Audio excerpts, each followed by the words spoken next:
Now, once the pasta's rested, take it out. So it goes a little bit darker, but it looks richer. And look what happens. It's still smooth. Smell it. I mean, it just smells incredible. But look, it's now staying down as we press it because those gluten strands are activated. And for me, this is the best part of making fresh pasta because it's so diverse. You can go so many ways. And if it's a ravioli or a tortellini or a lasagna, a cannelloni, tagliatelle, a spaghetti, whatever you want, that's the base. That is it. That's your passport to great Italian dishes. Just there, look at it. And it's incredible to think that this dough can be transformed into something magical, but breathtaking magical, in a way that it's hard to recreate. And like I said, I've never made 2 balls of pasta ever the same. There's times where I've been thinking, shit, this thing's not working. It's a mess, it's not coming together. But then you get close to it, then you understand it, then you stop, you take a step back and you breathe for 30 seconds and you go back in and you figure it out. You can't read that in a book. You can't pick up the world's best cookbook and understand it. You need to do it to get close to it. And it's so important, so humble, yet so magical.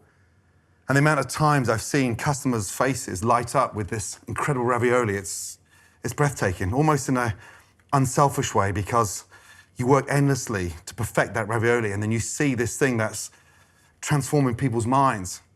18 years this month, we celebrate Restaurant Gordon Ramsay in Chelsea, and we still have this dish on.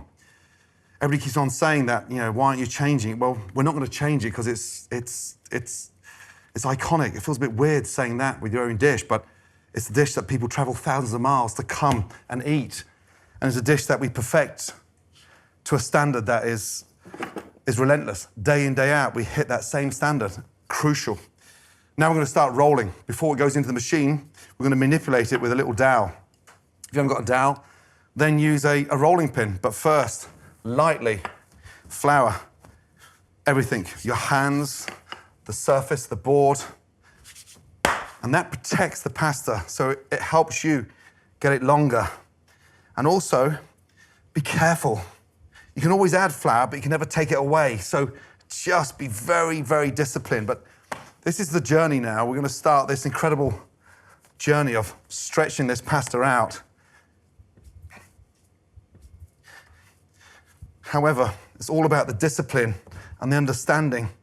So I'm just almost toying with it now in a way that I'm just letting it know that I'm going to wake it up. So it's all about that understanding and really respecting it. So we cannot over-flour it.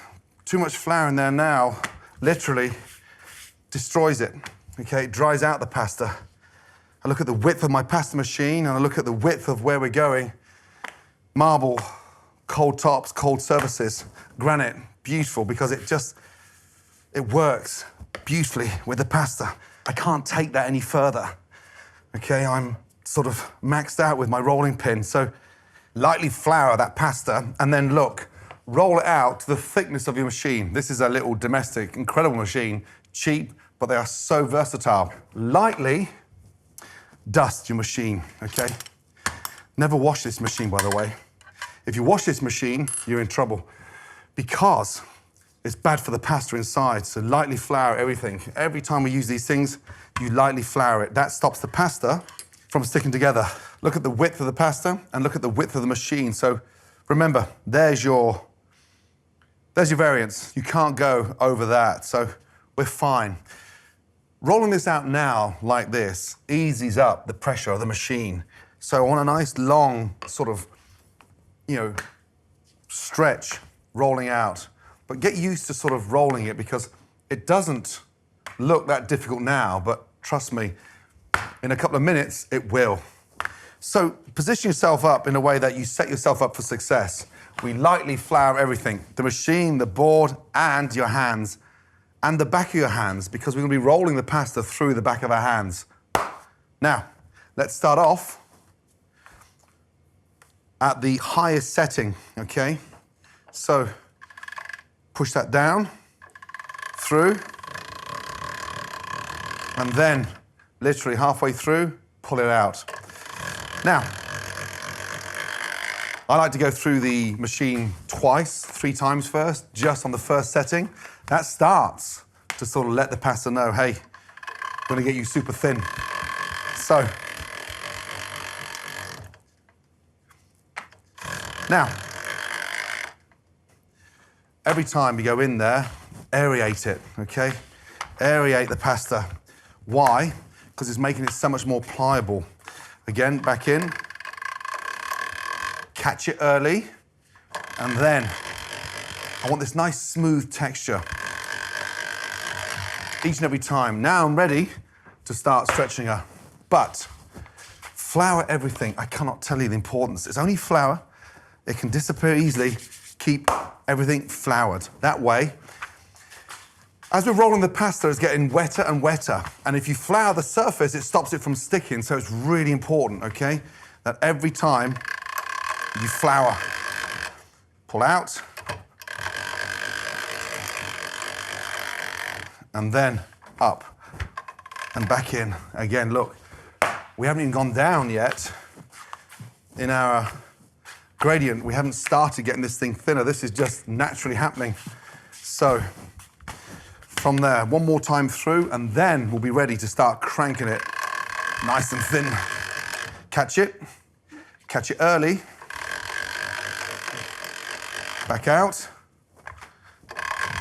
And now we're ready. Okay, here we go.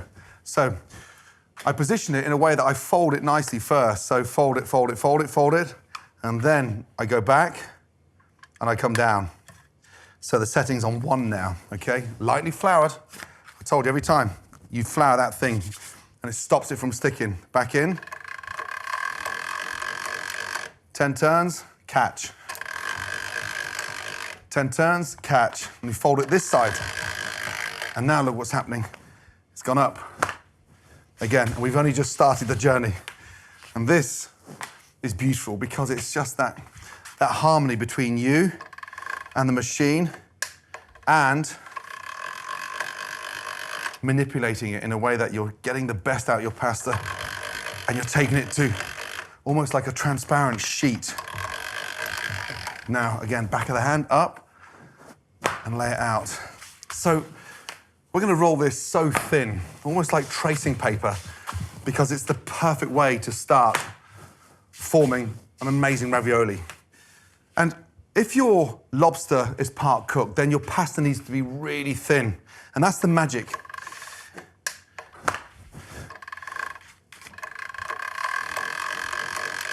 Ten turns, catch.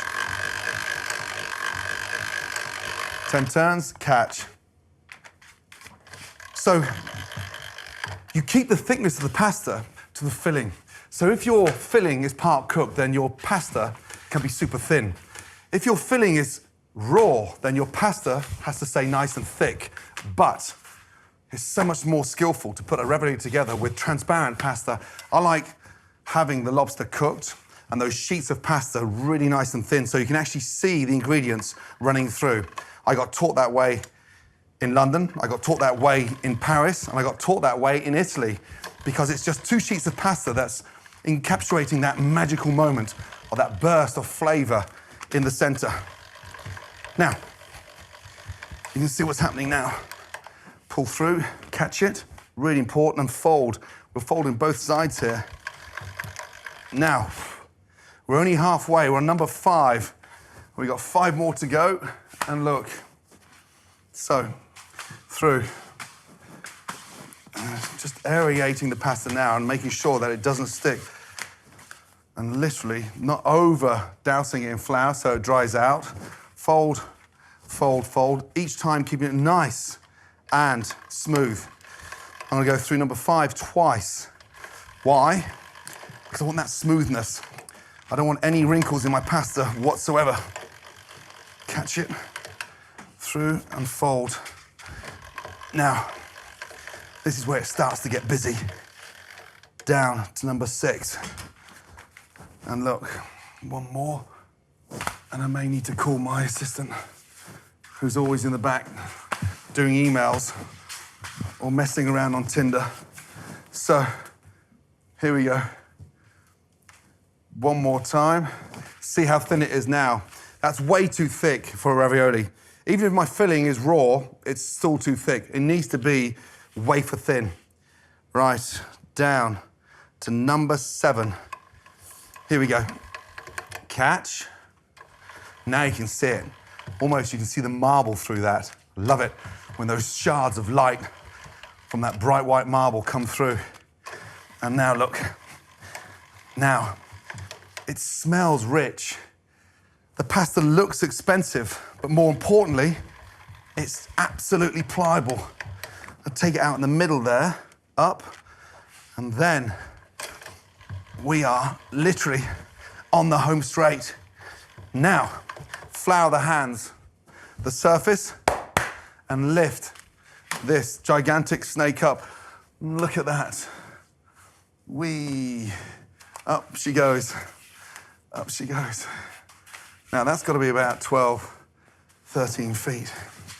And we've still got 3 more areas to go first. Now, bring it back, load it up, and I need, finally, some help. Justin. Coming. Put your phone down for 2 seconds. I can put it down. Flour your hands, please. This is Justin, my assistant. He's got the best job in the world. Well, I think that anyway. And he's the busiest and the most sought-after individual on Tinder. I'm joking. Relax. Where do you need me? Now, I need you. Flour your hands, please. I have flour in my hand. Lightly. Okay. Now, clap them together. They're hairy arms. Can we focus on the pasta? Boy, you didn't tell me the arms are so hairy. Dude. Right. Email's done. Yes. Ready to roll pasta? So ready. So ready. Now, still single? Yes. Right. This is the way to perfect a pasta dish, especially for one of those girlfriends that finally say yes. Swipe me. Right. Hands out. Right. No, hands. Yeah. There you go. Good. Sprinkle those. No, don't rub it off. Sorry. There you go. Get some flour on that hair. Right. Ready? Here we go. And I'll lift it up. No, Okay, I'll lift it. I'll just stand And here. No, there you go. There you go. There we There you go. go. Let it drop down inside. There you go. You got nice soft hands there. Oh, thank you. Okay, lift up, up. Now come down the middle. There you go. There we go. Now open your arms up a little bit more and pull this down here. Step in a little bit closer. There you go. There you go. See, I see. There you go. Right. From there. It's the closest I've ever got to making real pasta. Well, here we go. This is it. Trust me, those dinner parties, they'll be staying for a sleepover. Okay, come back down the middle, arms up in the air. And there we go. Good man. Aren't you glad you helped me? There you So go. happy. Now stay there, don't move. Now, that's at number 8. We're gonna go down one more, okay? And there you go. Now, stay there. There you go. Right, now, back down gently. So we're gonna fold this over now. We're going in for the final time. Come with me, please. Down. There we go. Excellent. Man, your hands are hot. Huh? Okay, good. Right, ready to go again? Let's do it. Let's go. Flour the hands. Now, look how thin this is now. We are getting down to ravioli territory.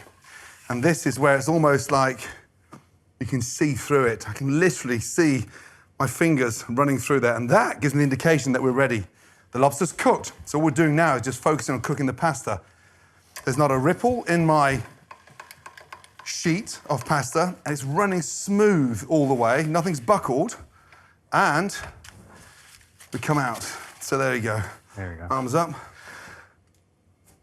So now we're at the max now. The setting, it won't go any thinner than this. The only way we'll get thinner than this if we go through the final mark 3 times.